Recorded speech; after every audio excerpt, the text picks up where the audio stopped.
Hello friends, RS tutorial YouTube ఛానల్కి స్వాగతం. Health system improvement programme కోసం ఏ రాష్ట్రం 2424 కోట్ల ప్రపంచ బ్యాంక్ రుణాన్ని పొందింది? So options Tamil Nadu, Kerala, Karnataka, Maharashtra. మనం ఆన్సర్ని చూస్తే ఫ్రెండ్స్, మనకు కేరళ అనేది కరెక్ట్ ఆన్సర్ ఇక్కడ. అయితే దీనికి సంబంధించి ఎక్స్ప్లెనేషన్ కూడా ఇక్కడ పూర్తిగా ఇచ్చాను.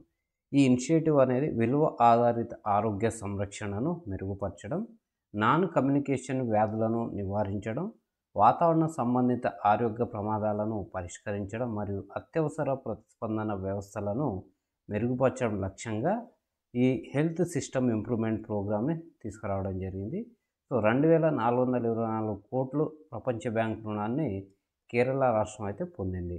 ఈ కార్యక్రమం వెనుకబడిన వారి ఆరోగ్య సంరక్షణ సేవలను బలోపేతం చేయడం మరియు వివిధ రాష్ట్ర శాఖల మధ్య సమన్వయాన్ని మెరుగుపరచడంపై దృష్టి సారిస్తుంది. ఈ ఆర్థిక సహాయం కేరళ ఆరోగ్య మౌలిక సదుపాయాలను గణనీయంగా పెంచుతుందని మరియు దాని జనాభాకు మెరుగైన వైద్య సేవలను అందజేయడానికి ఉపయోగపడుతుందని భావిస్తూ ఉన్నారు. సో ఫ్రెండ్స్, ఇది మనకు కేరళకు సంబంధించిన అంశము. తర్వాత, recently which country has officially withdrawn from China's belt and road initiative BRI in February 2025? ఇటీవల ఏ దేశం ఫిబ్రవరి 2025లో చైనా యొక్క బెల్ట్ అండ్ రోడ్ ఇనిషియేటివ్ నుండి అధికారికంగా వైదొలికింది? సో ఫ్రెండ్స్, చూడవచ్చు ఇక్కడ Panama, Sri Lanka, Brazil, Malaysia. So ఈ నాలుగిట్లో ఏదన్నప్పుడు ఇది వన్ బెల్ట్ వన్ రోడ్ ఇనిషియేటివ్కి సంబంధించిన రూట్, ఇది చైనాకు సంబంధించినది. సో గతంలో పాత మార్గం అయితే ఈ విధంగా ఉండేది. సో వివిధ రూట్లలో దీన్ని ఇచ్చేస్తున్నారు. సో ఇక్కడ చూస్తే మనకు మన జమ్మూ కాశ్మీర్ మీదంగా టచ్ అవుతూ వెళ్తుంది. సో దీనికి సంబంధించి భారత్ అపోజ్ చేస్తూ దీనికి అంటే పోటీగా మరొక రూట్ని తీసుకొచ్చాం. బట్ హమాస్ ఇజ్రాయెల్ వార్ నేపథ్యంలో అది ప్రస్తుతం పనులు అయితే ఆగినాయి. సో దీనికి సంబంధించి చూస్తే మనకు పనామా వైదొలిగింది. అధ్యక్షుడు జోస్ రౌల్ ములినో ఆధ్వర్యంలో China belt and road initiative నుంచి పనామా వైదొలుగుతున్నట్లు ప్రకటించింది. ఈ నిర్ణయం పనామా యొక్క అవస్థాపనలో ముఖ్యంగా వ్యూహాత్మక పనామా కెనాల్ దగ్గర పెడుతున్న చైనా ప్రమేయంపై US ఆందోళనచే ప్రభావితమైన భౌగోళిక రాజకీయ మార్పును ఇది సూచిస్తుంది. ప్రారంభంలో పనామా వాణిజ్యం మరియు కనెక్టివిటీని మెరుగుపరచడానికి 2017లో బెల్ట్ రోడ్ ఇనిషియేటివ్స్లో పనామా చేరింది. ఇది చైనీస్ సంస్థలు పెద్ద ప్రాజెక్టులను చేపట్టేందుకు వీలు కల్పించింది. కానీ ప్రస్తుతం పనామా ఈ ప్రాజెక్ట్ నుంచి అధికారికంగా వైదొలుగుతున్నట్టుగా ప్రకటించింది. So which state introduced the drone promotion and utilization policy 2025 to boost its manufacturing sector in February 25?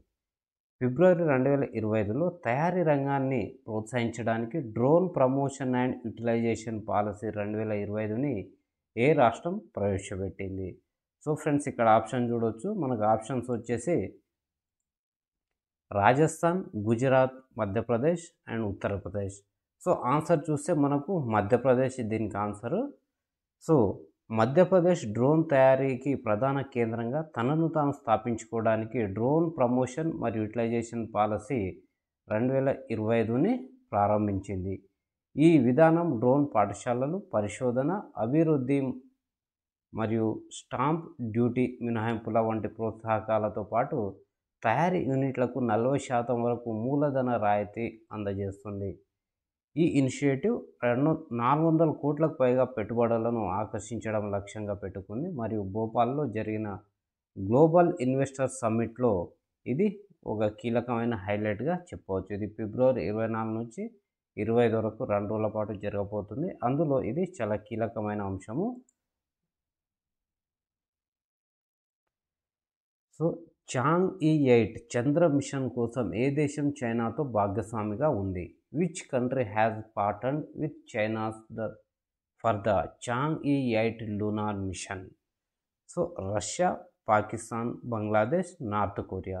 ఈ 4 దేశాల్లో చైనాకు సంబంధించిన ఈ చంద్రయాన్ మిషన్కి సంబంధించి ప్రాజెక్టుతో సంబంధం ఉన్న దేశం ఏంటంటే మనకు ఆన్సర్ వచ్చేసి పాకిస్తాన్. సో పాకిస్తాన్ దాని space and upper atmosphere research commission SUPARCO ద్వారా చైనా యొక్క చాంగ్ E8 లునార్ మిషన్లో చేరింది. దాని అంతరిక్ష అన్వేషణ ప్రయత్నాలలో ఇదొక ముఖ్యమైన దశను సూచిస్తుంది. 2028లో ప్రారంభించడానికి షెడ్యూల్ చేయబడిన ఈ మిషన్ చంద్రుని దక్షిణ ధ్రువాన్ని అన్వేషించడానికి పాకిస్తాన్ 35 కేజీల చంద్ర రోవర్ను అందించడాన్ని సూచిస్తుంది. ఇది చంద్రునిపై యొక్క నీటి మరియు మంచు నిక్షేపాలకు సంబంధించి పాసిబిలిటీస్ని ఇది పరిశీలిస్తుంది. ఫ్రెండ్స్, ఇది మనకు పాకిస్తాన్ మరియు చైనాకు సంబంధించిన ఒక కామన్ ప్రోగ్రామ్. ఆ తర్వాత కౌమార బాలికల సంక్షేమం కోసం నిర్భయ నిధి, మే గెల్హాజియా మరియు వీరంగన యోజన వంటి కార్యక్రమాలను ఏ రాష్ట్రం ప్రారంభించింది? ఇది చూస్తే మనకు అన్ని కొత్త పదాలే కనిపిస్తున్నాయి. పైగా 3 పదాలు ఉన్నాయి. ఇది స్టేట్కి సంబంధించిన ఒక వెల్ఫేర్ స్కీమ్ లాంటిది. కాబట్టి ఫ్రెండ్స్, దీన్ని ఏ రాష్ట్రం ప్రారంభించింది అని చెప్పేసి అయితే మనకు ఇక్కడ క్వశ్చన్ అడగడం జరిగింది. ఆన్సర్ చూస్తే మనకు ఒడిస్సా. భారతదేశంలో భయంకరమైన లింగ అసమతుల్యత మరియు క్షీణిస్తున్న పిల్లల లింగ నిష్పత్తిని పరిష్కరించడానికి ఒడిస్సా ప్రభుత్వం బేటీ బచావో బేటీ పడావో పథకం కింద ఈ అనేక కార్యక్రమాలు అమలు చేస్తుంది. గంజాంలోని నిర్భయ నిధి మరియు మే గెల్హాజియా అంటే నా ప్రియమైన కుమార్తె, దెంకన్ అనే ప్రాంతంలోని కల్పన అవిజన్, క్రియోంజర్లో స్వర్ణకాలిక, డియోగర్లోని వీరంగన యోజన వంటి యుక్త వయసులోని బాలికలకు సాధికారత కల్పించేందుకు ఒడిశా ప్రభుత్వం ఈ ఫ్లాగ్షిప్ ప్రోగ్రాంని రూపొందించింది. ఈ కార్యక్రమాలు బాల్య వివాహాలను నిరోధించడం, లింగ ఎంపిక, ఆడ భ్రూణ హత్యలను ఎదుర్కోవడం, ఉన్నత విద్యను ప్రోత్సహించడం, ఆత్మగౌరవాన్ని పెంపొందించడం మరియు యుద్ధ కళలు, ఆత్మ సంరక్షణ విధ ద్వారా విశ్వాసాన్ని కల్పించడంపై ఈ కార్యక్రమాలు అయితే దృష్టి సారిస్తాయి. ఫ్రెండ్స్, ఇక్కడ మనం ఇచ్చిన ఈ 3-4 పాయింట్సే కానీ చాలా చాలా కీలకమైన పాయింట్స్ ఇస్తున్నాం ఈ క్వశ్చన్లో ఉన్న టాపిక్కి సంబంధించి. ఇక్కడ ఈ పథకాలు ఉన్నాయి కదా, ఈ పథకాలు ఏంటి, ఏ జిల్లాలో ఇంప్లిమెంట్ చేస్తున్నారు, వాటి యొక్క లక్ష్యం ఏంటి అనేది కూడా ఇక్కడ చాలా క్లియర్గా ఇచ్చాను. నిర్భయ నిధి, దీన్ని నిర్భయ మొగ్గ అంటాం, నిర్భయ ఖది. ఈ గంజాం జిల్లా BBBP బేటీ బచావో బేటీ పడావో ప్రోగ్రాం కింద బాలికల కోసం న్యాయమైన సమాజాన్ని సృష్టించడం. నా సుందరమైన కుమార్తె అంటే మే గెల్హాజియా, ఇది కూడా గంజాం జిల్లాలో లింగ ఎంపిక, ఆడ భ్రూణ హత్యలకు సంబంధించిన సమస్యలను అడ్రస్ చేయడం. ఫ్రెండ్స్, ఇక్కడ చూడండి, ట్రాన్స్లేట్ చేస్తే డైరెక్ట్ చిరునామా అని వచ్చింది.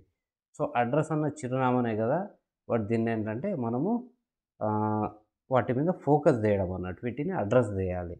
కల్పన అవిజన్, దెంకనల్ జిల్లా బాల్య వివాహాలను నిరోధించడానికి యుక్త వయసులో ఉన్న బాలికలను పర్యవేక్షించడం.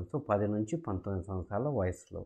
స్వర్ణకాలిక, కియోంఘర్, బాల్య వివాహాలపై అవగాహన పెంచడం, అదేవిధంగా అద్విక యాప్ను ప్రచారం చేయడం. వీరాంగన, డియోగర్ జిల్లా యుద్ధ కళల ద్వారా యుక్త వయసులోని బాలికలలో ఆత్మగౌరవం మరియు విశ్వాసాన్ని పెంపొందించడం. ఫ్రెండ్స్, ఇవి మనకు ఒడిశా గవర్నమెంట్కి సంబంధించిన ఇనిషియేటివ్స్ బాలికలకు సంబంధించి. ఇక్కడ ఇంగ్లీష్లో కూడా చాలా క్లియర్గా ఇవ్వడం జరిగింది. జాతీయ సఫాయి కర్మచారి కమిషన్ పదవి కాలాన్ని ఎప్పటి వరకు పొడిగించాలని కేంద్ర మంత్రివర్గం నిర్ణయించింది. నేషనల్ కమిషన్ ఫర్ సఫాయి కర్మచారీస్, దీన్ని 3 సంవత్సరాలు అయితే పెంచుతున్నారు. ఈ నేపథ్యంలో 3 సంవత్సరాలు ఏంటి అనేది చూస్తే మనకు 2028 వరకు, ఫిబ్రవరి 2025లో కేంద్ర మంత్రివర్గం సఫాయి కర్మచారుల జాతీయ కమిషన్ పదవీ కాలాన్ని మార్చి 31, 2028 వరకు పొడిగించింది. ఈ పొడిగించిన ఇయర్స్ ఏంటంటే ఈ 3 సంవత్సరాలు పొడిగించడం జరిగింది. ఇది ప్రస్తుతం మార్చి 31తో ముగుస్తుంది. కాబట్టి 2028 వరకు అనగా వచ్చే 3 ఏళ్లను కూడా పొడిగించడం జరిగింది. మాన్యువల్ స్కావెంజర్లుగా ఉపాధి నిషేధం మరియు వారి పునరావాస చట్టం 2013 అమలును పర్యవేక్షించే బాధ్యత సఫాయి కర్మచారుల జాతీయ కమిషన్కు ఉంది. National commission for Karmacharis act 1993లో ఏర్పాటైంది. దీని ఫలితంగా 1994లో సఫాయి కర్మచారుల కోసం ఒక జాతీయ కమిషన్ అనేది ఏర్పాటైంది. ఫ్రెండ్స్, మనకు చట్టం రావడం ఒకటి, అది అమల్లోకి రావడం ఒకటి.